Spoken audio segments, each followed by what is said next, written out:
Monday night, and here's what's happened. B, what are you doing under my desk? Well, under the desk is kind of my thing. I mean... But here's the thing. You can stay for now, but when it comes time to voting, you're going to have to get up.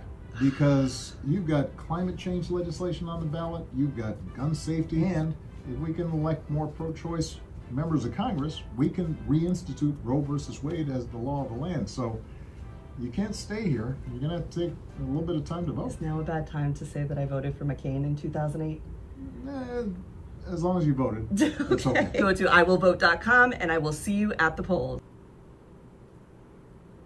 They're freaking everywhere now.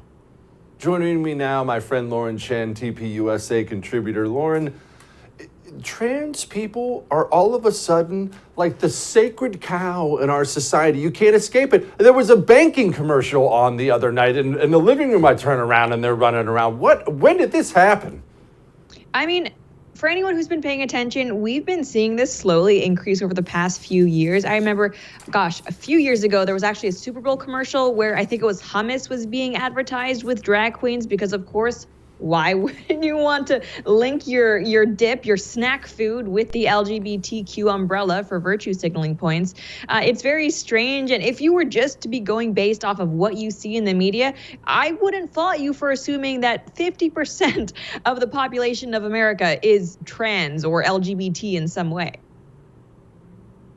Lauren, just purely politically, we'll set aside how gross so much of this stuff is, but for purely political reasons, I don't understand the widespread Democrat embracement of such a tiny percent of the population. It doesn't make sense. They're losing Hispanics. They filled up the country with Hispanics on purpose to win elections, and now they're losing them to go after like 0.5% of the population. It's just dumb. No, you're right. It doesn't make sense. And I think what's happening here, the best I can figure it, is that the people who are in the Democratic Party are actually letting a small fringe number of activists on social media control what they're doing, control their election strategies, right? Because it's all very well and good when you have Beto O'Rourke coming out in favor of pushing hormones through trans kids and gets a lot of likes on Twitter, a lot of positive attention. But like you mentioned, the average person, even the average Democrat, is not on board with these policies. And I think this is a case of Democrats just living too much in their own echo chambers in New York and in California. But I say, hey, let them continue, because right now this is an amazing opportunity for the GOP to illustrate to voters exactly how crazy the left have gone.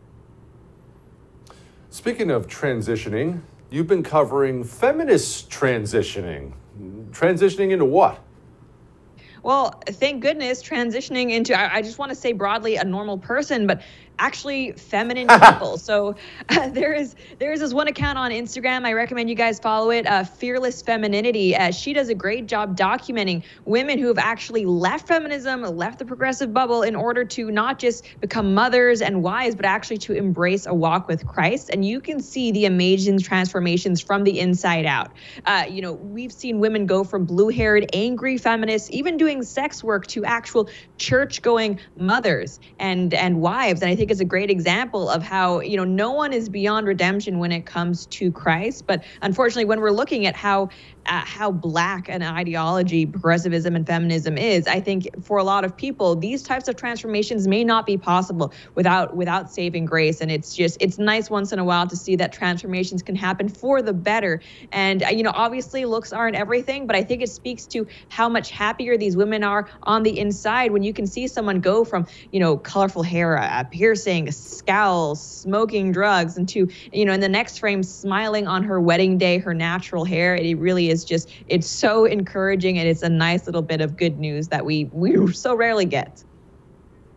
That is encouraging. And that is why so many feminists are so ugly. It's not because they're naturally ugly. It's because bitterness actually ages you faster than a 2-pack-a-day habit of Marlboro Reds. It just sucks the life out of your soul. Don't miss Jesse Kelly Breaks History. Che Guevara, the latest episode of a new series available now exclusively for First TV supporters. Visit the First TV app or thefirsttv.com to subscribe and start watching today.